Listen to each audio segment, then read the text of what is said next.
covering the stories that impact your life, your town, your state, and your future. This is the Means Report with your host, Brad Means.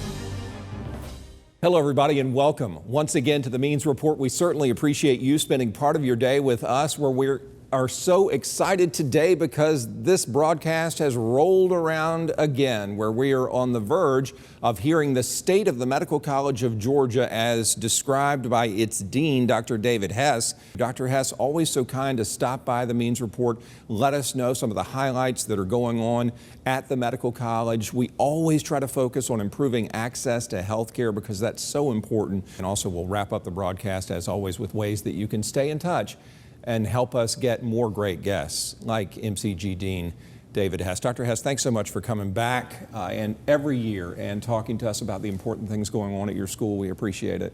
Brad, thanks for having me every year. You know, it seems like just a few months ago, and I guess it was, that I was on this Zoom call with Governor Brian Kemp and with these WellStar people, and the announcement was coming down that WellStar was going to partner with the medical college. We're several months into that relationship now. We'll get into some specifics as we go on, but just in general, how's it going with WellStar? Brad, I think the marriage has gone really well. Yeah? You know, we're financially much more stable than we were. The faculty are happy. You know, we're going to proceed to build the Columbia County Hospital. And we're going to about start a regional campus in Atlanta. We've had many students there for many years, but we'll formalize that with LCME approval to develop a campus at Kennestone Hospital in Atlanta. So overall, you know, it's going very well.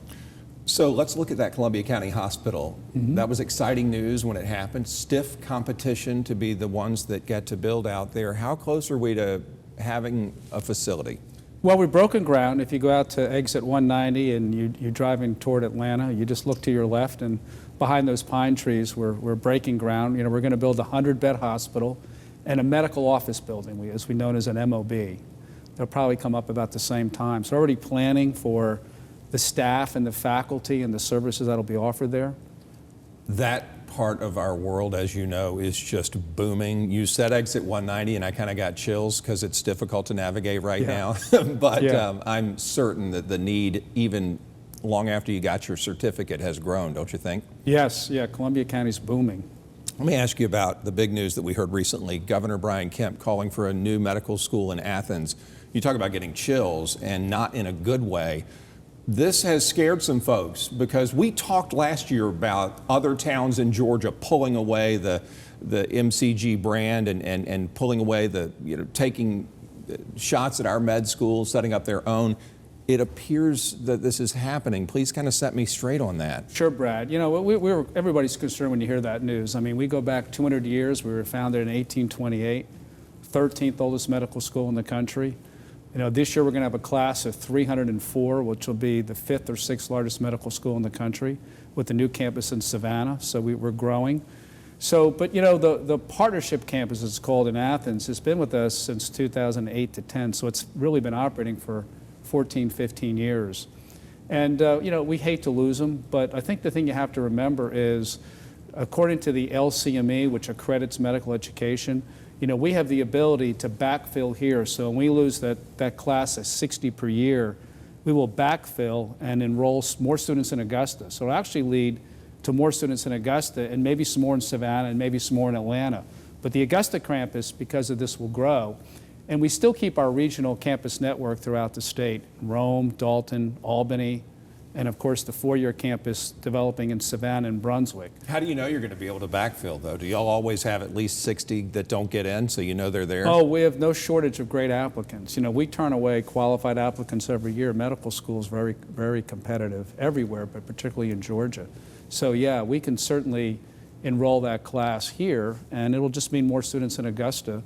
And of course, we have the Savannah campus. So I can understand why people are disappointed. You know, yeah, I mean, you're disappointed when you lose something you've worked with, but that process will take 5 to 6 years. Yeah. You know, what happened? I mean, we could spend the whole show on this, I know, but what happened? Did MCG mess up somehow? Why did we fall out of favor? And aren't you going to now do battle with this other place for state money? Yeah. I don't think we did anything wrong. I think we did everything right. We're the largest state in the country that has one public medical school. So if you look at Ohio, which is they have 5 public medical schools. South Carolina has 3. In the border regions, and the chancellor assures us that we are still the flagship medical school and the flagship academic health system of Georgia. I don't understand that. I don't understand why they did it, but I hear what you're saying, and we'll move on. But the dental school, are the answers the same from you when it comes to the dental school going to Georgia Southern, that everything's still going to be A-OK for the dental school that we know and love here? Yeah, I'm not an expert in the dental school, but the dental school, it'll be similar to our partnership campus for medicine, where we use the Armstrong campus facilities. They will build that on the Armstrong campus, but it'll be under the control and the accreditation of the dental school here in Augusta. So let's look at future med students. They will have a choice to make. Do y'all have to step up marketing efforts, or is it too early to talk about that approach where you have to convince them to come to us? Yeah, well, they have that choice now. They can go to the Athens campus or ours. We have no trouble keeping them in Augusta. And then they're going to have the Savannah. They're going to have the Savannah opportunity. And then, we're growing so fast in Atlanta with our clinical campus there that we may be developing even a bigger campus in Atlanta. But people in Augusta shouldn't fear. We tend to build and expand research here and look in other areas. And what's that growth going to look like? Because I know Wellstar is not afraid to invest, and they're not afraid to make MCG bigger and better. They expressed that on that Zoom call that day a few months ago. So what can we see driving around town that might make us realize, wow, our medical college, our facilities are growing? Well, we're working on a big research building on Laney Walker Boulevard. Yeah. Our research facilities here are very old. Our research, the Sanders building on Laney Walker, was built in the 70s. And we have a lot of NIH-funded research there. And because of problems with the HVAC, the temperature fluctuates. And so we really need new research buildings. So if you know Laney Walker and those 2 old pavilions, Pavilion 1 and 2, they were built in the 50s. So they're going to be demolished. We already have the funding for that. And then we're working on the funding for the research, or a potentially new research building on Laney Walker, which is desperately needed. I want to ask you this question. We'll take our first break afterward, but you mentioned Atlanta and our presence there. Tell me about the possibility of getting a clinical campus in Atlanta, and sort of, if you know, what the timeline is for that. Yeah. Well, the clinical campus, this year we have 16 to 17 students already rotating at Kennestone, which is their flagship hospital. It's the number 1 or 2 hospital in discharges in the state of Georgia, so it's a big hospital. They have 265 residents in the Wellstar system. We have had students there since 2016, at least. So what we're going to do, the first step is to develop the clinical campus, which we're really close to doing. We hopefully start that in January of 25. Is that within the Kennestone facility? That's within the Kennestone Hospital, right. Gotcha. It could eventually go to some other Wellstar hospitals, but we're going to start there. For a clinical campus, you need all the major rotations of OBGYN and surgery and internal medicine and family medicine. All that is set up. So we're about 95% done with the application. We're hopefully to submit that in April, and then to start that campus formally in January of 25. Is Emory a competitor? No, because they're in a different, Atlanta's 6 million people. Having been there yesterday, it's big. It's huge. And, the Wellstar Kennestone facility is up in Cobb County. We'd be the only medical campus, in Cobb County. So, Emory and Morehouse are downtown. We would be more up in the northwest. So, for the size of Atlanta, they can certainly have 2 medical schools and a clinical campus of ours. In the future, we don't know what, we'll probably even do more there. But I don't want anybody to think we're not going to be doing things in Augusta, because this is our flagship, this is our base. We got a beautiful medical education building. We can expand there, some students there. There's no shortage of great applicants. Well, I hear you, and I believe you, and I was listening intently for anything that indicated that MCG is alive and well and staying in Augusta, and you have indicated emphatically that it is. So I appreciate that very much. Hope it sets some people's minds at ease, and I know that it's going to be interesting to watch things going forward for sure. When we come back, we're going to continue our conversation with Medical College of Georgia Dean David Hess. Dr. Hess will talk about an area of expertise that's near and dear to his heart. It's telehealth.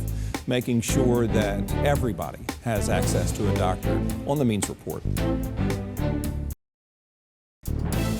Welcome back to the Means Report. Dr. David Hess is our special guest, Dean of the Medical College of Georgia. We talked to Dr. Hess in the first segment about the WellStar partnership and the financial benefits. How is that working out so far? Because as I mentioned, they're not afraid to pour resources into Augusta, Georgia to help us grow. Yeah, well, their commitment to really downtown here and the Columbia County Hospital is really over $1 billion, because it's $800 million of capital, including 30 million of capital here. That's a bigger capital budget than we've had since I can remember. They're also building Columbia County Hospital. They're going to also help us move an ambulatory care center and build that out. And they're also taking over our debt. So before we merged with them, our debt rating for Standard & Poor's was B-, and now it's A+. We basically got there. So, you can borrow money now. Before our bond rating was very, very low. So number one. Number two, we start getting Atlanta contract rates. Yeah. And so that's, we do the same amount of work and we just get paid probably what we should have been paid all along. So that's important. But the next big thing they're going to do, which hasn't hit yet, is the Epic installation.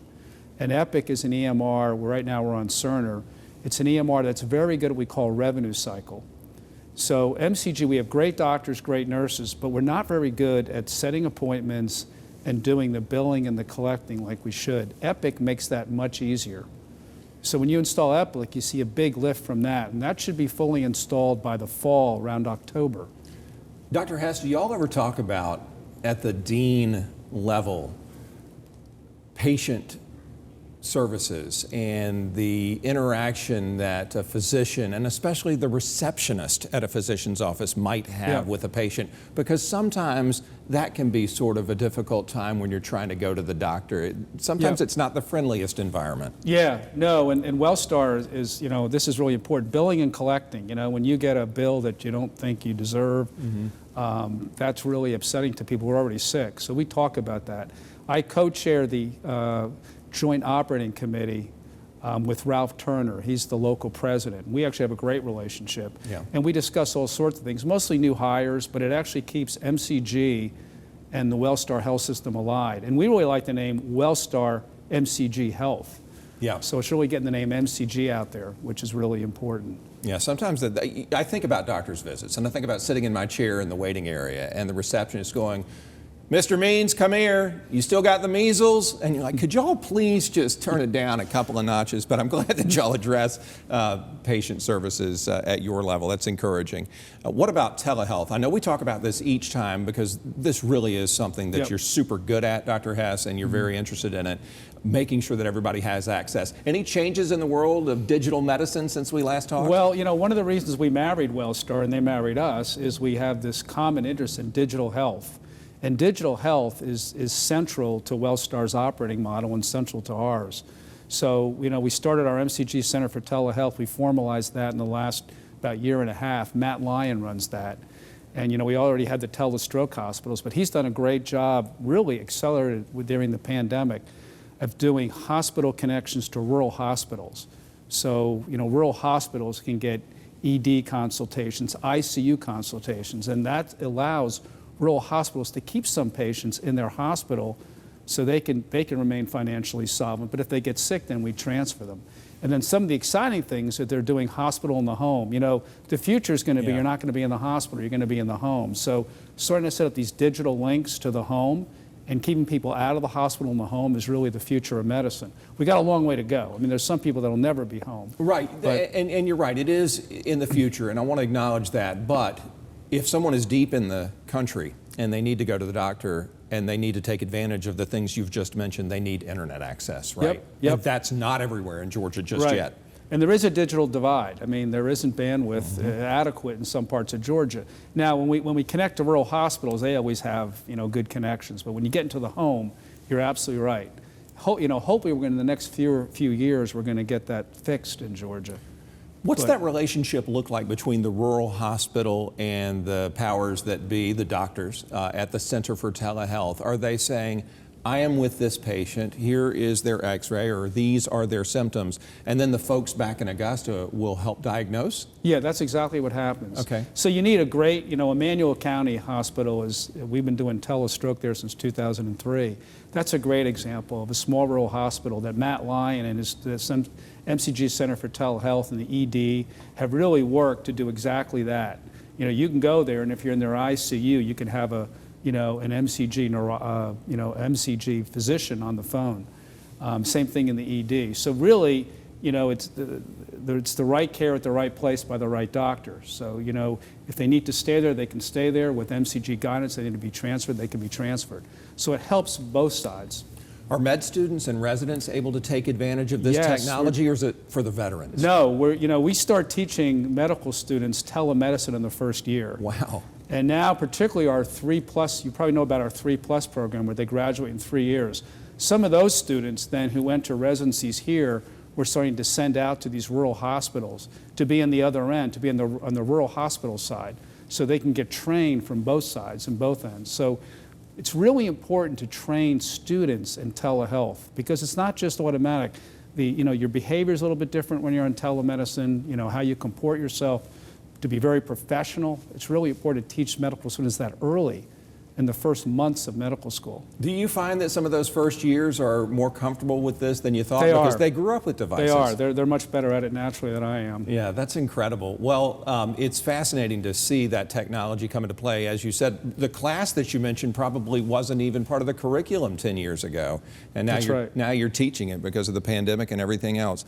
I want to touch on the National Institutes of Health, because I know it's important to be a top institution in that regard. How are we doing with NIH, and how do they see us? Well, we have a 17% growth in our NIH funding from last year. Wow. So that's really important. It's big. Rankings are big. The rankings are going to come out soon. We think we're going to rise in the rankings, but we'll wait to see what they are. We think we're going to have a nice rise in the NIH rankings. That's comparing yourself to other medical schools. Mm-hmm. But a lot of this was from, recruitment. We started an institute for immunology, and we hired 2 GRI eminent scholars, Klaus Ley and Lynn Hedrick. They've already recruited in their first year and a half 7 young faculty members who were the future of the place. That's incredible. So that's big, and just been a lot of broad grant funding. When the NIH likes you, when your ranking grows, does that just mean we get to do more research? Are they sort of the facilitator of that, where you can get more funding for them, therefore more research? Yeah, you got to get the flywheel working. Yeah. So when you have an NIH dollar, it usually comes with 50 extra cents, and we call indirect costs, and then you use that to hire the next group of researchers. But the important thing for the community, why does the community want NIH funding? Well, first of all, you make discoveries that you translate into people. But for every dollar of NIH funding, there's a lot of evidence that leads to $2.64 of dollars that flow into the community. So every dollar more we get here, it goes to the community. You mentioned the Center for Immunology. You talked a lot about this last year. You have rock stars over there running it, and as you just mentioned, incredibly recruiting. 7 people in a year is just wonderful. Is it too soon to talk about advances in research where we're teaching our bodies and our immune systems to do better against disease? No, it's not too early. That's being done now. Mm-hmm. What kind of diseases do y'all target? Well, cancer's a big one. Yeah. And even before this new center was started, David Munn, local Augustan, developed these IDO inhibitors, this concept. IDO was an enzyme that was actually, they actually found that it was responsible for letting a woman tolerate her pregnancy. Mm-hmm. Well, the trouble is cancers are very clever, and cancers produce IDO to really quiet down the immune system to get them off their back. And what inhibitors do, if you inhibit IDO, you kind of rev up the immune system. So there's people coming from all over the world for this kind of therapy here. So those kind of things, immunotherapy is the most exciting part of cancer therapy. But immunology, is important in cardiovascular disease. It's important in autoimmune disease like lupus. It is important for so many different types of diseases. It's a foundational knowledge that you have to have. Here on the news side of things, we try to be careful with using words like breakthrough because it gets people excited. But the things that you're describing are so encouraging, and it's just really fascinating to watch because these will lead to breakthroughs that can change people's lives and their treatment. What about stroke research? How are we doing in that regard? It's such a devastating thing when this happens, and are we doing anything to help the human body learn how to handle and recover from stroke? Yeah, we're looking at stroke and brain aging in general, stroke and dementia. So, stroke is my areas of expertise, so I don't want to focus just on that. But what a lot of people don't realize is that we're in the stroke belt, but we're also in the dementia belt. So stroke leads to dementia, and sometimes small strokes that people don't even know they're having lead to dementia.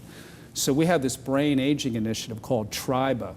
It's an initiative in brain aging and inflammaging. So it ties in immunology and brain aging. And we're making some recruitments there to really find out why does the brain age, how can we prevent brain aging, and how can we prevent small strokes from occurring, which people don't even realize they're having, which lead to brain aging. The first thing your viewers can do is get their blood pressure checked and get it treated. But the second big thing is the importance of physical exercise, which anybody can do. The best medicine is physical exercise. It beats any other thing I could prescribe for somebody. It's just that people don't do it. What is physical exercise? Is it parking further away from your office door? Does that count? Well, the steps per day are important. You try to aim for 500 to 7,500 steps at least if you're not doing that. Okay. Walking is great exercise. Taking the stairs instead of the elevator.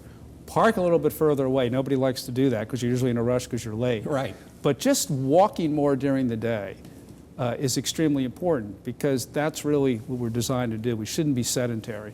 I have a watch that if I don't stand up, like I'm going to get it soon, I'm going to get a buzz to stand up. So that's important. So you don't want to have prolonged sitting. I don't want to let it go unnoticed that the dean of the entire Medical College of Georgia is talking about steps, and talking about just how the little things can make a huge difference. And I hope people hear that. I know they will, and I know it'll resonate with them. Probably my last question, and it's just a general one. I think it's appropriate because it's the new year and we have resolutions and goals. Are we doing better as a society, Dr. Hess, to be healthier? You mentioned the stroke belt. You mentioned the dementia belt. Are we doing anything to break out of that down here in the South? Well, we're working on it. It's a big lift. Georgia has some of the worst health measures in the country. Yeah. And it tends to be in the southern part of the state. And unfortunately, your zip code determines your health. If you look at health as 100%, the ability of your doctor and getting to see your doctor is only about 20 to 25%. I'm sorry to say. I wish it was more.